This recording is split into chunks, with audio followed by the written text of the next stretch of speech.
J'aimerais te raconter une histoire fascinante. C'est l'histoire d'un homme qui semblait avoir un don incroyable. Il racontait qu'il avait trouvé une méthode pour deviner nos secrets les plus intimes enfouis au fond de nous. Alors qu'est-ce que tu ferais d'un tel don? Lui, il l'utilisait uniquement pour gagner beaucoup d'argent. Il avait amassé une fortune considérable en allant dans les cercles de jeu, où il pariait qu'il serait capable de trouver la valeur de n'importe quelle carte, posée face en bas sur la table devant lui.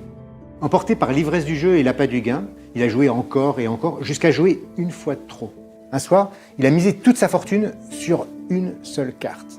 Et au moment de la retourner, il s'est aperçu qu'il avait trouvé la bonne famille, mais la valeur, il était juste un cran en dessous. Et avec une si petite erreur, il a tout perdu. Alors il s'est juré de ne plus jamais jouer pour de l'argent. Alors moi j'ai insisté pour essayer de connaître sa méthode et il a fini par accepter, me l'a révélé. Mais il m'a fait promettre de ne jamais l'utiliser pour m'enrichir. Alors pour sceller ce pacte, il m'a donné la carte qui avait causé sa perte ce soir-là. Et je l'ai toujours sur moi comme un souvenir de ma promesse et surtout comme un rappel qu'à trop jouer, on risque de tout perdre. Alors bien sûr, je ne peux pas t'expliquer cette méthode en détail, mais en souvenir de ce dernier soir où il a tout perdu, j'aimerais te proposer de te plonger quelques instants dans la peau de cet homme. Alors imagine que tu es dans ce cercle de jeu. Il y a une carte et une seule posée devant toi face en bas. Et les parieurs autour de toi parient contre toi de plus en plus. Forcément, tu n'as qu'une chance sur 52 de gagner. Mais tu te concentres. Tu vas utiliser un mélange d'intuition et de hasard.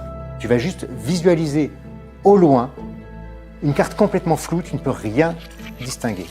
Alors petit à petit, tu imagines que tu te rapproches et ça y est, tu commences à savoir sa couleur précisément, sa famille et sa valeur. Ça y est, tu as une carte, une seule en tête que tu as construite pas à pas, c'est bien ça? Oui, c'est ça.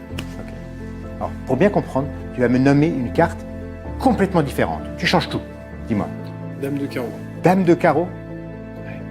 Dame de carreau, c'est exactement le résultat de l'intuition d'abord, en construisant une carte dans ta tête, et du hasard en changeant pour une complètement différente. Dans cette enveloppe que tu tiens depuis le début, il y a une carte et une seule.